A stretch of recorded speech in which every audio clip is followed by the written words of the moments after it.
Welcome to my YouTube channel. आज हम लोग पढ़ेंगे प्रश्नावली 13A का क्वेश्चन नंबर 8। तो देखो भाई क्वेश्चन नंबर 8 क्या है।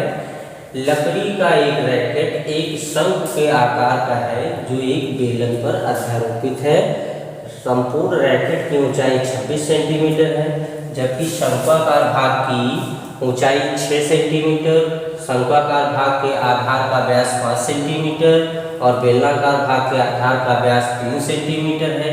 यदि शंक्वाकार भाग पर नारंगी रंग किया जाना है और बेलनाकार भाग पर पीला रंग किया जाना है, तो प्रत्येक रंग द्वारा रैकेट के रंगे जाने वाले भाग का क्षेत्रफल ज्ञात कीजिए और पाई का मान 3.14 लीजिए। तो देखो भाई इसको सॉल्व करने के क्या करेंगे, सबसे पहले हम लोग चित्र बनाते हैं। तो जो हमारा रैकेट है उसका ऊपरी भाग कैसा है, शंक्वाकार। तो हम पहले एक शंख बना लेते हैं। ऊपरी भाग हमारा शंक्वाकार था तो एक शंख बना लिए, ऐसे हम शंख बना लिए। अब कह रहा है ये किस पर अध्यारोपित है, नीचे का भाग इसका कैसा है, बेलनाकार। तो नीचे का भाग हम लोग बेलनाकार बना लेते हैं, नीचे बेलन बना लिए। ये हमारा ऐसा रैकेट है। फिर अब इसके बाद दोनों की मापें अलग अलग दिए हैं। अलग अलग क्या दिए हैं, जो हमारा शंक्वाकार भाग है देखा, लकड़ी का एक रैकेट शंख के आकार का जो बेलन पर अध्यारोपित है। रैकेट की संपूर्ण ऊंचाई 26 सेंटीमीटर। ये टोटल ऊंचाई इस रैकेट की दी है कितनी, 26 सेंटीमीटर। तो इस रैकेट की संपूर्ण ऊंचाई लिखी। फिर इसके बाद क्या लिखे हैं, जबकि शंक्वाकार भाग की ऊंचाई 6 सेंटीमीटर है। तो हमारा शंक्वाकार भाग हो गया, इसकी ऊंचाई कितनी है, 6 सेंटीमीटर, ये लिख ली। फिर उसके बाद फिर क्या लिखे, जबकि आधार का व्यास 5 सेंटीमीटर है। यानी शंक्वाकार भाग में उसका आधार का व्यास मतलब ये पूरी दूरी है 5 सेंटीमीटर। तो इसकी त्रिज्या कितनी हो जाएगी, 5/2। यानी इसकी त्रिज्या हो जाएगी 5/2 सेंटीमीटर, यानी व्यास की आधी हो जाएगी त्रिज्या। फिर उसके बाद क्या लिखे हैं, और बेलनाकार भाग के आधार का व्यास 3 सेंटीमीटर है। यदि बेलनाकार भाग यानी जो बेलनाकार भाग है इसका व्यास कितना है, 3 सेंटीमीटर। तो इसकी त्रिज्या यानी व्यास की आधी है कितनी हो जाएगी, 3/2 सेंटीमीटर। ये होगी बेलनाकार भाग की त्रिज्या।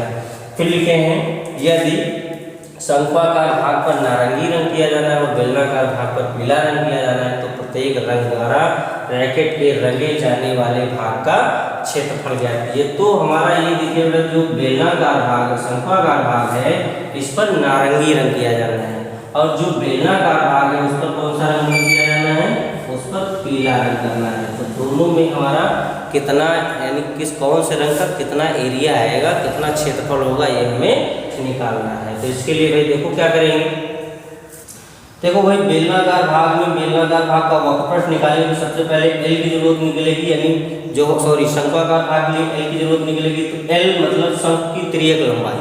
तो शंख की तिर्यक लंबाई निकालने के लिए फार्मूला हमारा होता है क्या, एल बराबर √h² + r²। तो L बराबर √h का मान यानी शंक्वाकार भाग की ऊंचाई कितनी दी है, 6 सेंटीमीटर, यानी 6 का स्क्वायर प्लस शंक्वाकार भाग की त्रिज्या कैपिटल R, कैपिटल त्रिज्या मान लें। तो कैपिटल R बराबर कितना दिया है, शंक्वाकार भाग की त्रिज्या है 5/2, तो इसका स्क्वायर यानी L बराबर कितना हो जाएगा, √6 की घात 2 का मान 36 और प्लस 5 की घात 2 का मान 25 और बटे 2 की घात 2 का मान कितना हो जाएगा, 4। तो फिर L बराबर कितना हो जाएगा, √, इसके बटे कुछ नहीं 1 मान ले, दोनों का एलसीएम कितना हो जाएगा 4।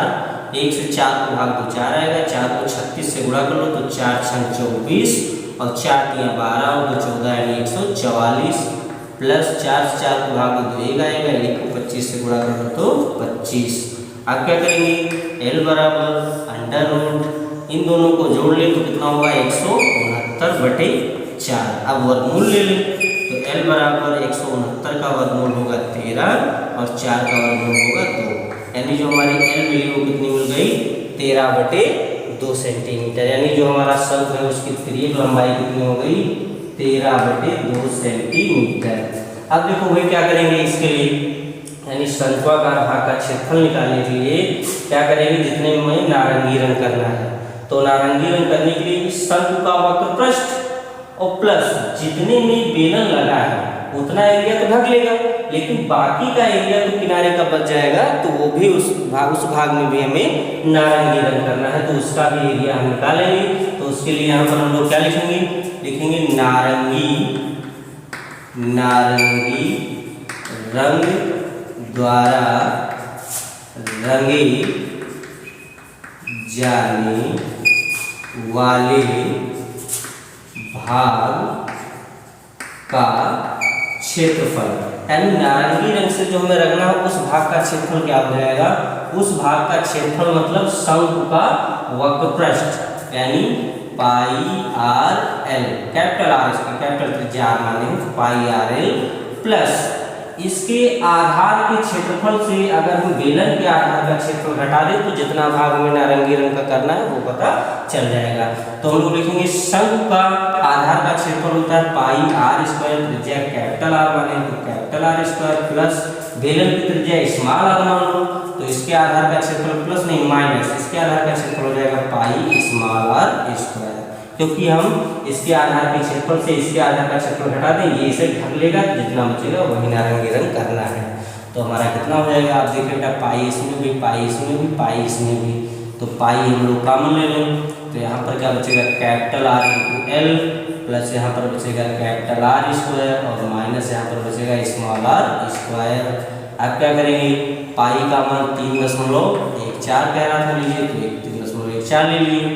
कैपिटल आर कितना है, यानी शंकु की त्रिज्या 5/2 और गुणे एल शंकु की त्रिज्यक लंबाई मतलब 13/2 और प्लस कैपिटल आर स्क्वायर यानी 5/2 का स्क्वायर, फिर माइनस स्मॉल आर स्क्वायर यानी बेलन की त्रिज्या यानी कितनी 3/2 का स्क्वायर, फिर इसके बाद 3.14 और फिर 13 बची 65 और बटे 2 दूनी 4 प्लस 5 की घात 2 का मान 25 और बटे 2 की घात 2 का मान 4 माइनस 3 की घात 2 का मान 9 बटे 2 की घात 2 का मान 4। फिर इसके बाद क्या करेंगे 3.14, फिर देखो इन सबके एलसीएम यानी सबके हर एक जैसे, तो सीधे सबको जोड़ लीजिए, तो 65 और 25 कितना हो जाएगा 90 और माइनस 9 और बटे 4, अब क्या हो जाएगा 3.14 और गुणे 90 से 9 घटा दीजिए तो क्या बचेगा 81/4। अब 3.14 गुणे 81 को 4 से काट दीजिए तो कितना एक बार लिख लेते हैं 81/4, अब काटिए 4 × 4 4 दूनी 8 0 दशमलव फिर 4 दूनी 8 4 पंचे 20 यानी कितना होगा 3.14 गुणे 20.25। तो जब 20.25 से हम इसको गुणा करेंगे तो ये हमारा कितना आ जाएगा 63.585 सेंटीमीटर स्क्वायर, यानी इन दोनों का गुणा कर लेंगे तो कितना होगा 63.585 सेंटीमीटर स्क्वायर, यानी जो नारंगी रंग में रंगना है उस भाग का क्षेत्रफल कितना है 63.585 सेंटीमीटर स्क्वायर।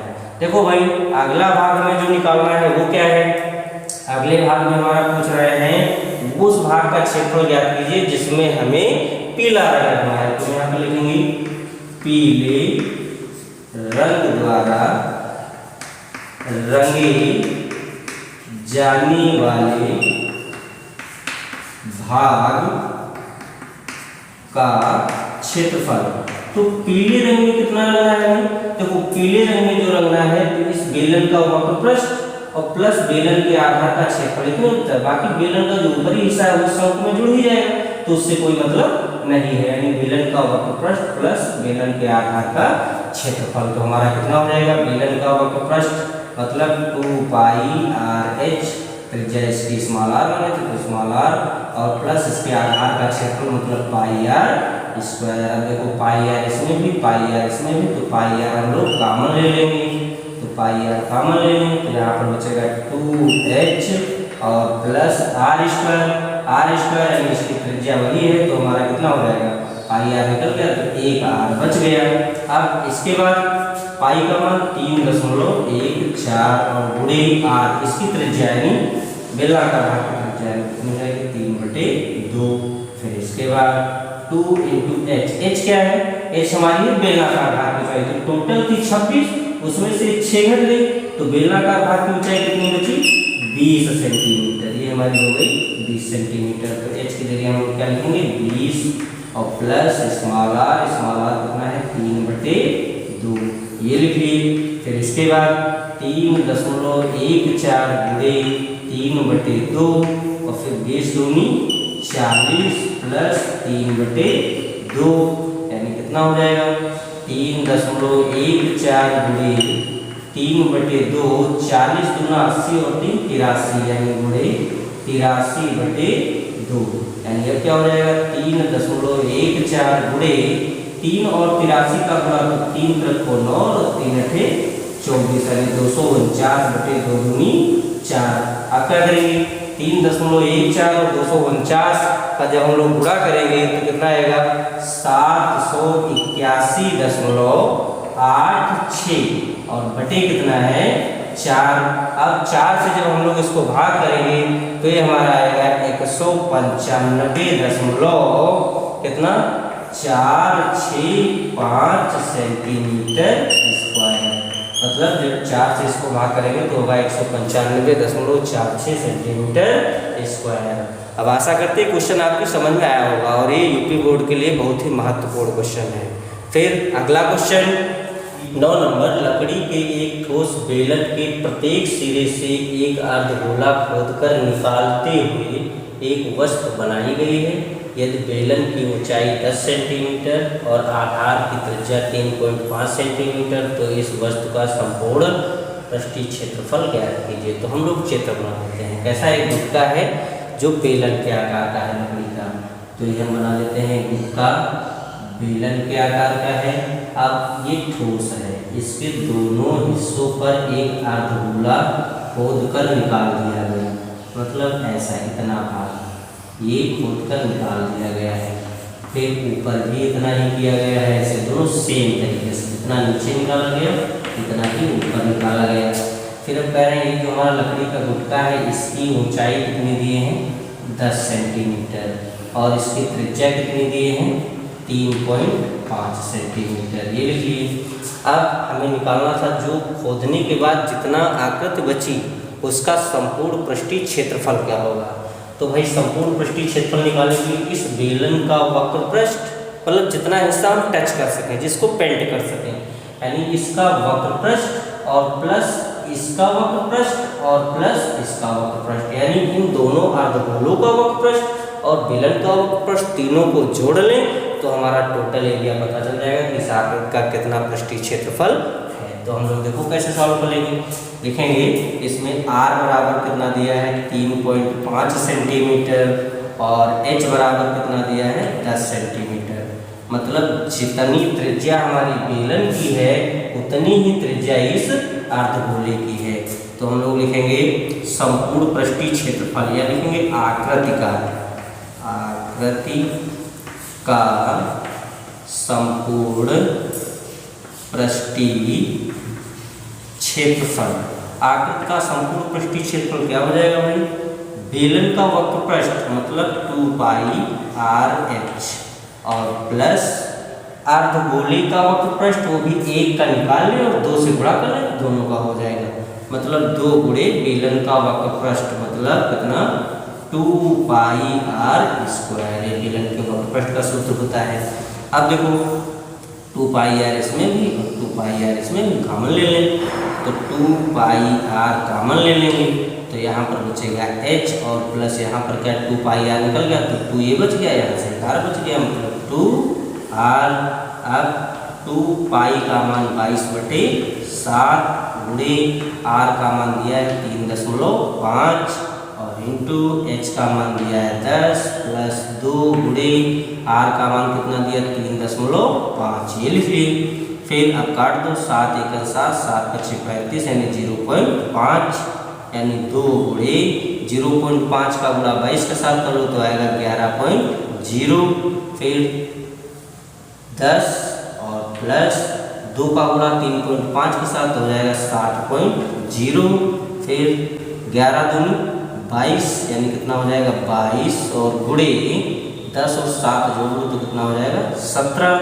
फिर गुणा कर ले तो 17 दूनी 34 के 4 और 17 दूनी 34 और 3 हासिल यानी कितना 34 3 37 यानी 374 सेंटीमीटर स्क्वायर। यानी जो हमारा आकृति बची है उसका संपूर्ण पृष्ठीय क्षेत्रफल कितना होगा 374 सेंटीमीटर स्क्वायर।